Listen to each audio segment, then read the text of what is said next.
Wilson நீங்க எப்படி பாக்க? ஏன்னா இதுக்கு முன்பு செங்கோட்டையன் பேசினாரு, இப்ப சி.வி. சண்முகம் சொல்றாரு, என்ன ஏன் நாடகம் ஆடுறீங்க, வாரிசை கொண்டு வர போறீங்களான்றாரு. தப்பு இல்ல, நாடகம் நடத்தாதீங்கன்னு. அப்புறம் இன்னொன்னு சொல்ல, ஒரு குடும்பத்தின் பிடிக்குள்ள கட்சி மாட்டிக்கிச்சுன்றாரு. இல்லை, இப்போ நான் செங்கோட்டையன் சொன்னதும் சண்முகம் சொன்னதும் சொல்றேன். செங்கோட்டையனும் சொன்னார் சசிகலா அம்மாவெல்லாம் ஒன்றா சேர்க்கணும் சொன்னார்ல. அதே தான் செங்கோட்டையன் பின்னாடி இருந்து வேலுமணியும் இந்த தடவை சொன்னார். நேராக சசிகலா அம்மாட்ட போய் நிற்கலையே. சசிகலா அம்மாவை விஜயை பேண்ட் ஷர்ட் போட்ட சசிகலா அம்மாவை பார்த்தாங்களா? அப்போது என்ன அர்த்தம்? அவங்க போகிறதுக்கு அவங்க செல்வாக்குங்க குறையும் போது ஏதாவது ஒரு காரணத்தை சொல்கிறாங்க அப்படின்றதான். இன்னொன்று, இப்போ காஞ்சிபுரம் கூட்டம் கூட்டு கேட்டார்.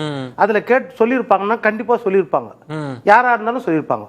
ஒரு தலைமை மேலே மிகப்பெரிய விசுவாசம் வரும்போது தன்னெழுச்சியாக அடுத்த தலைமுறை இளைஞர்கள்கிட்ட கொண்டு போய் சேர்க்கணும் போது உங்க பையனையும் கொண்டு வாங்கன்னு கூட 4 பேர் கேட்டிருக்கலாம், தப்பு கிடையாது. இதே மூப்பனார் ஐயா கிட்டே கேட்டாங்க.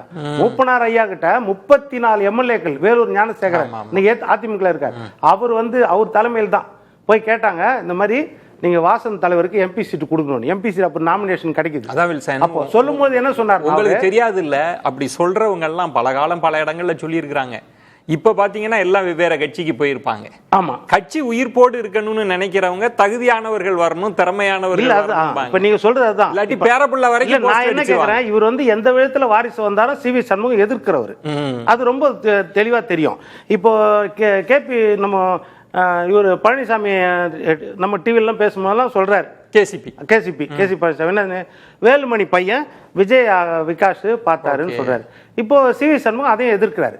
ஏன்னா வேலுமணி இப்ப அவர் கூட இல்ல, வேலுமணி பையனும் அரசியலுக்கு வரக்கூடாது. இது உண்மையா பொய்யா வில்சன்? இல்ல, இதைதான் நான் சொல்றேன். உண்மைன்றது என்னது?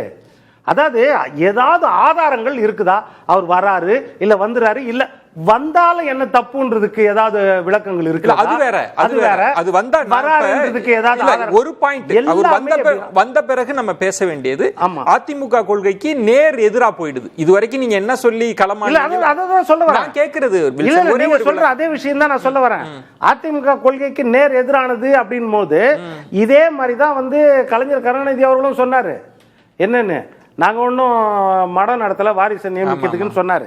அது ஒரு விஷயம். இன்னொன்னு சொல்றேன், மனோஜ் பாண்டியன் அவர்களுக்கு ஜெயலலிதா அம்மா சீட்டு கொடுக்கும்போது சி.வி. சண்முகம் எவ்வளவு எதிர்த்தார் தெரியுமா?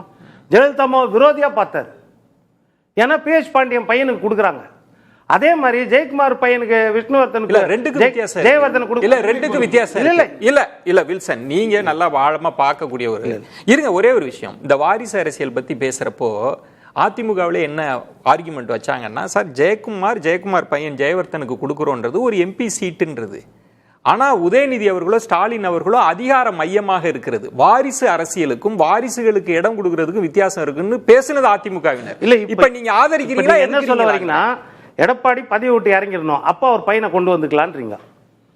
அதான சொல்ல வராரு சி.வி. சண்முகம், அதான சொல்ல வராரு. அப்போ இல்ல, நீங்க சொல்ல வருது எடப்பாடியா தலைவர் ஒருமுக்கு வாங்க வில்சன், எனக்கு ஒரு விளக்கம் கொடுங்க. இப்படி ஒரு முயற்சி நடக்குதா, இல்ல நடந்தா என்ன தப்பு? நீங்க நான் சொல்றேங்க, சசிகலா அம்மாவை பொதுச் செயலராக நியமிக்கும் போது டிடிவி தினகரனையும் கொண்டு வரும்போது சி.வி. சண்முகம் எதிர்த்தாரா? அது வேற ஆர்குமெண்ட் சார். அது எப்படி சார் ஆர்குமெண்ட்? அப்ப இது நடக்குதுன்றீங்க. இல்ல, நான் என்ன கேக்குறேன், அது நடக்கல, ஆனால் நடந்த பொழுது இவர் எதிர்த்தாரான்னு கேக்குறேன். அப்ப இவர் எதிர்க்கிறது வாரிசு அரசியல் இல்ல, இவர் எதிர்க்கிறது தனிப்பட்ட முறையில் எடப்பாடி மேல இருக்கிற விரோதம்ன்ற. நான் அத சொல்ல வரேன். இல்லாதது பேசுறாங்களா? ஆமா, இல்லாதது பேசுறாங்கன்னு கிடையாது சார். நாளைக்கு இருந்தாலும் சரி, எடப்பாடியை மட்டும் குறி வச்சு பேசுறாங்க. அன்னைக்கு சசிகலா அம்மாவையோ டிடிவியோ இவங்க பேசல.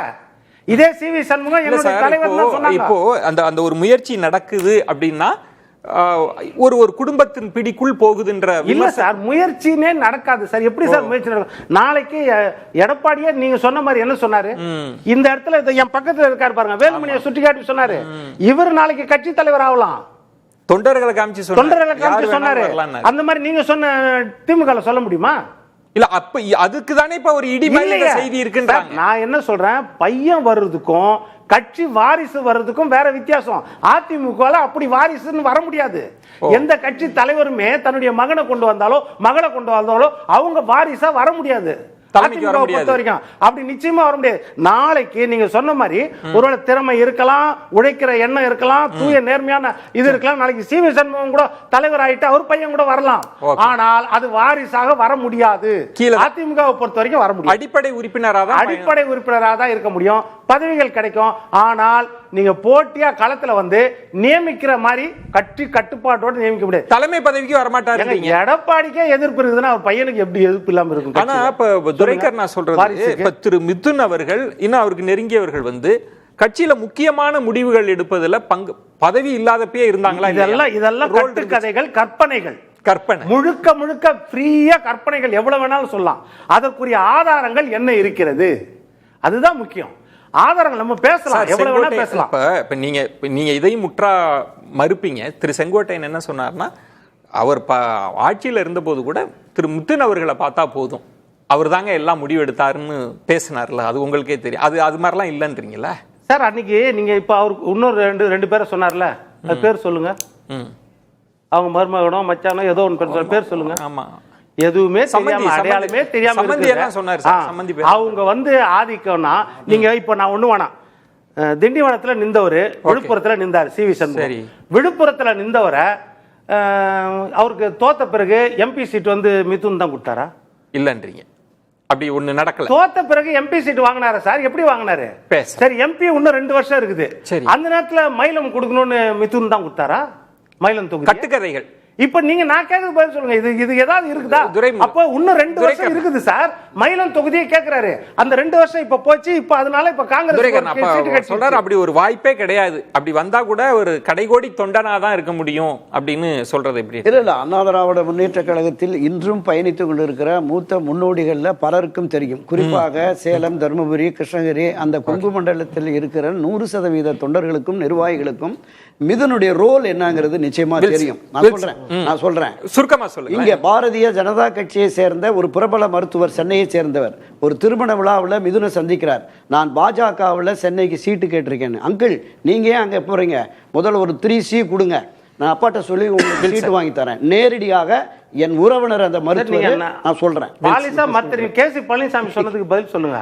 எஸ்பி வேலுமணி பையன் தங்கமணி பையன் சொன்னாரு. இல்ல அதாவது தலைமை பொறுப்பு அதுதான். இல்ல விஜயநாத் தான் சுட்டி காட்டினார். தலைமை பொறுப்புல ஏற்கனவே சி.வி. சண்முகத்துக்கு இல்ல சார். இப்போ ஒரு மாசம் சி.வி. சண்முகம் தன்னிலை விளக்கத்தை என்ன சார் கொடுத்திருக்காரு? அவர் மேல இருக்கிற பழி சொல்லுக்கு என்ன சார் விளக்கம் கொடுத்திருக்காரு?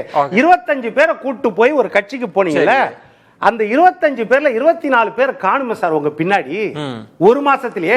அந்த 24 பேரே உங்க மேல விசுவாசம் இல்லையா சார்? அப்ப அதுக்கு என்ன பதில்? அடுத்தது என்ன சொல்றேன், மறுபடியும் நீங்க வருத்தம் தெரிவிச்சு மன்னிப்பு கடிதம் கொடுத்தீங்களா இல்லையா? பேசலாம். இப்ப பிரியன், இப்ப குற்றம் சாட்டுபவர்களை விட்டுறலாம், அவங்கள நம்ம நிறைய பேசி இருக்கிறோம். ஆனா குற்றச்சாட்டை எடுத்து பேசுறப்ப திரு செங்கோட்டையன் அவர்கள் அதை பேசுறாங்க, இப்ப திரு சி.வி. சண்முகம் அவர்கள் பேசுறாங்க. அதிமுக இதுவரைக்கும் எப்படி களமாடிச்சு அப்படின்னா, திமுகவை நீங்க வாரிசு அரசியல், நீங்க அடுத்து இவரு, அதுக்கு அடுத்து பேர பசங்க அப்படின்ற அளவுல தானே விமர்சிச்சுட்டு இருந்தாங்க. ஆனா இப்ப வரக்கூடிய செய்திகளை நம்ம எப்படி எடுத்துக்கிறது? வில்சன் சொல்றாரு இது எல்லாமே கட்டுக்கதை. துரைக்கர் நான் சொல்றேன் மிதுன் வரட்டும்ன்ற நான் வரமாட்டேன்னு சொல்ல சார். வரணும்னு விரும்புவாங்க சார் தொண்டர்கள்.